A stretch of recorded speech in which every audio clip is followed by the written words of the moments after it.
League here. Let me tell you what. Let's go back to that because I'm getting off topic here. That's all right. With the National Drama League, how is it that a story about a team like the Houston Rockets, this is a headline.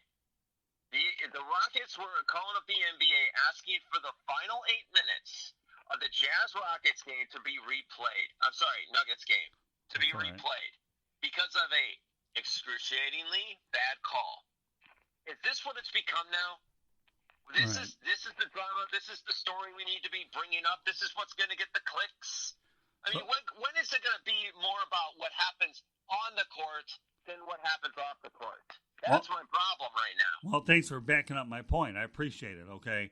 Now, 1 minute you thought that the league was inundated with high scores turning them out, but the reality of the situation is don't sit here and tell me when the Pistons and the Nuggets played a game were both, I think, the highest scoring game in NBA history that went into several overtimes, that anybody was deterred by it.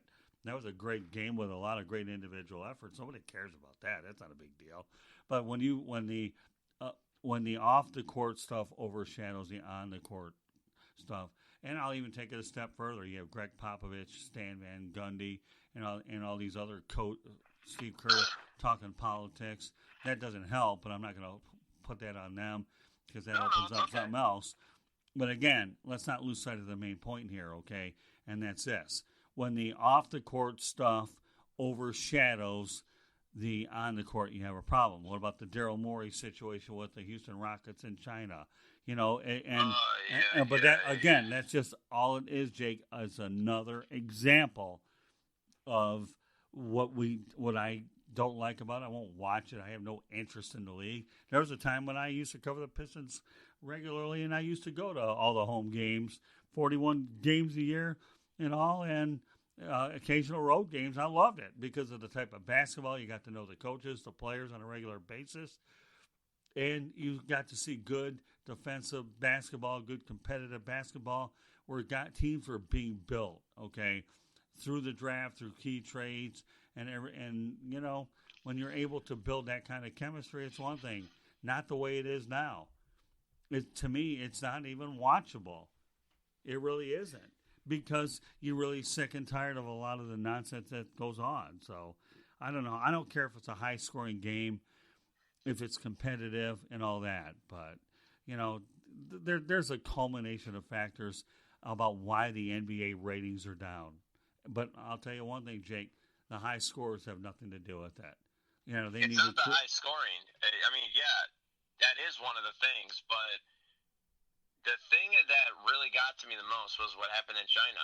That was a disaster. I felt like right there, people tuned out. Like the majority of people that were watching the NBA last year, when they saw what they did to China, they sat there and went, "Why would I care what these guys think anymore?" Right. And that's an issue there.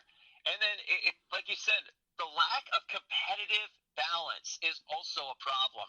You go to the NHL, competitive. NFL, competitive. Baseball, competitive. That's why their ratings stay strong. That's why people talk about it. That's why stuff like the hot stove right now in baseball is the most talked about story right now. Because here's a good example. I'm listening to a radio show this morning, and he was talking about the Bucks and the Pelicans playing last night on ESPN, I might add. All right? And he said, flat out, this is boring. Why do I care? There's no Zion Williamson, so why should I watch? That's what it's come to now. I mean, yeah, the Celtics are playing great. The Lakers are excellent. The Clippers are good. But, I mean, for crying out loud, last night, here's another good example. The Raptors and the Clippers played.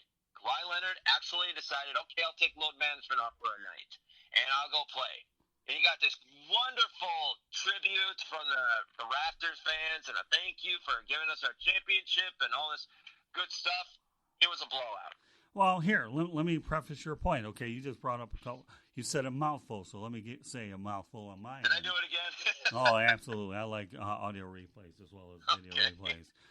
But load management, that was unheard of back in the day when Michael Jordan was playing. Really. I hate it. Guys taking games off on nationally televised nights, forget it. I mean, what the Morey thing isn't what killed the NBA.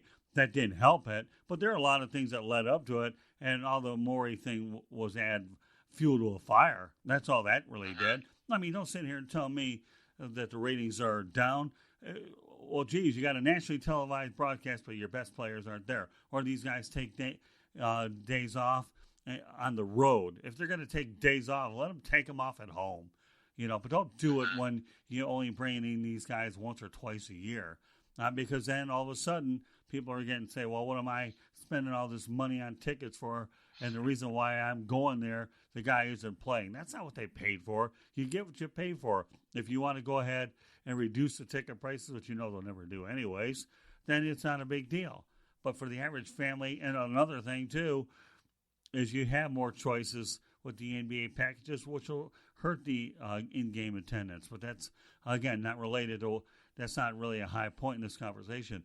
The reason the NBA ratings are down, there's a culmination of reasons.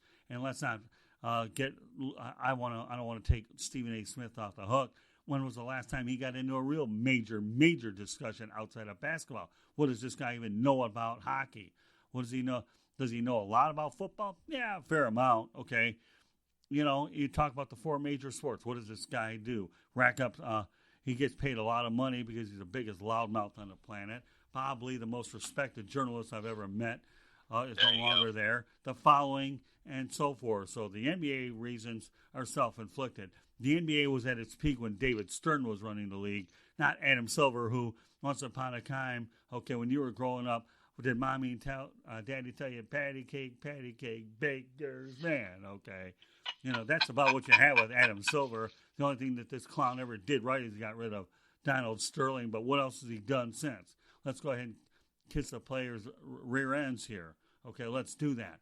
David Stern was a great commissioner, and I liken David Stern, to Bud Selig, who did a wonderful job in baseball. You get the drill, old school versus new school, patty cake, baker's man. And the NBA problems are what they are.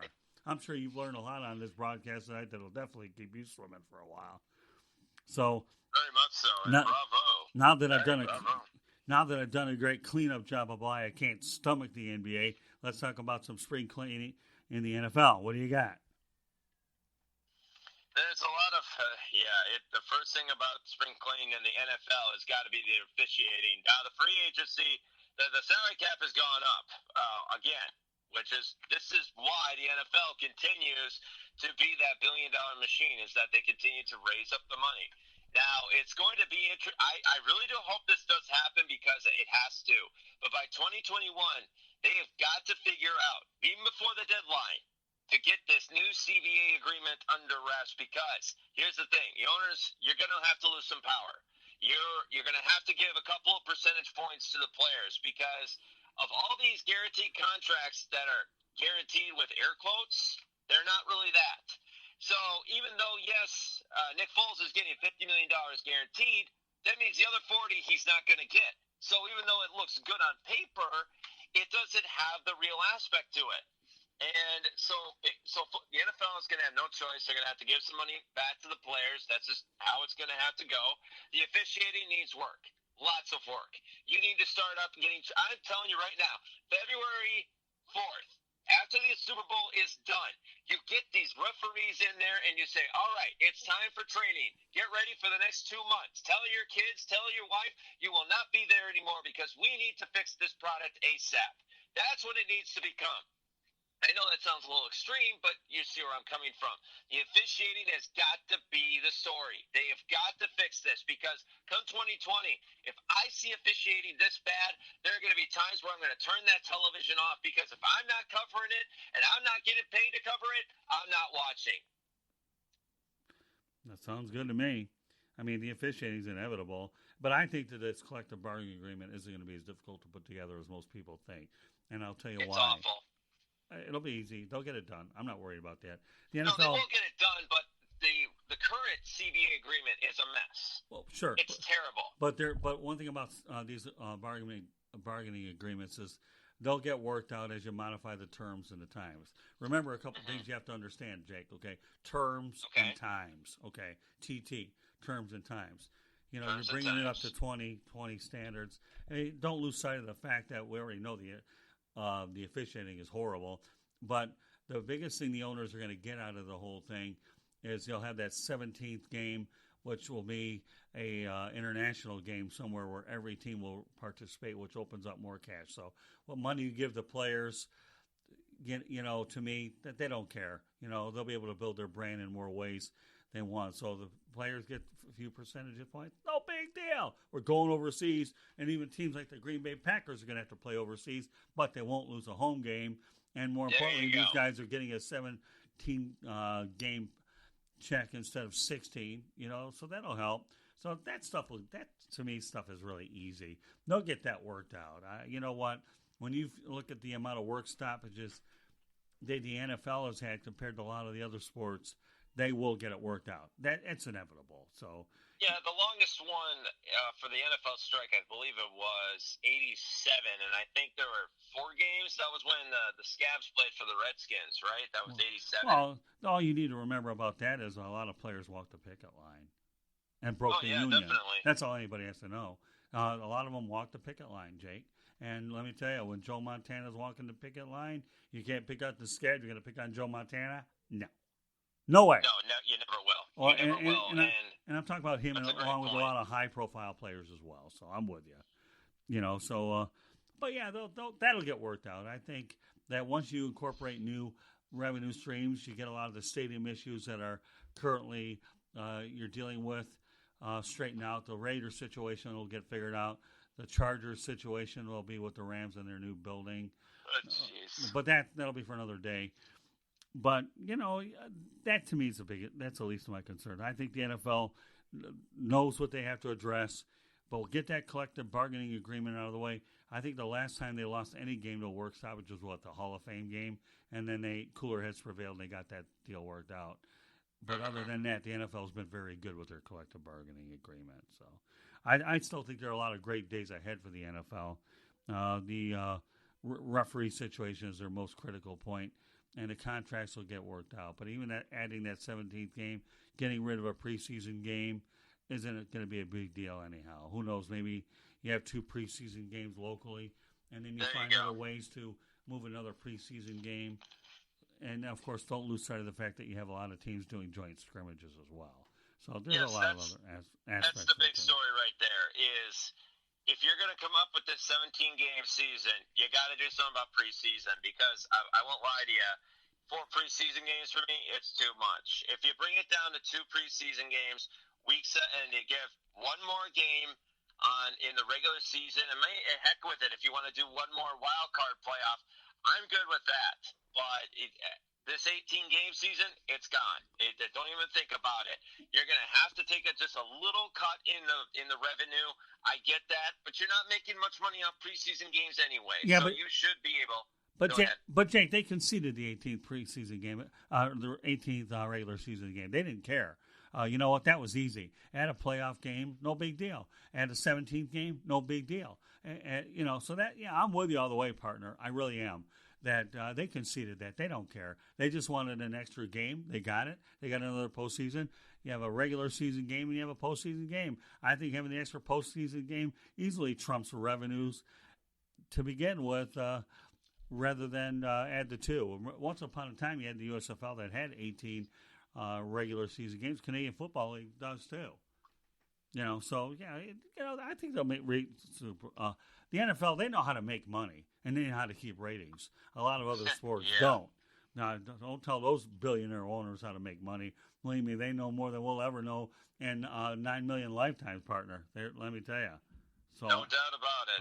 No doubt about it. What the NFL has created, what Roger Goodell has created, it's been amazing. I know people want to rip on Roger Goodell, when it comes to punishments, but you look at the revenue every year, they just make more and more money because it's the most watched sporting event in sports, period.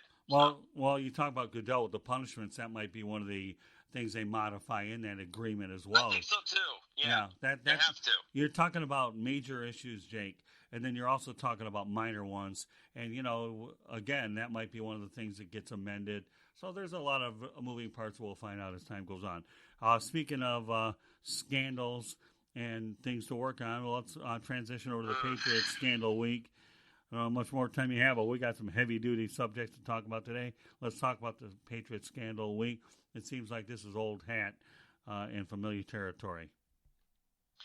Yeah, the only reason that is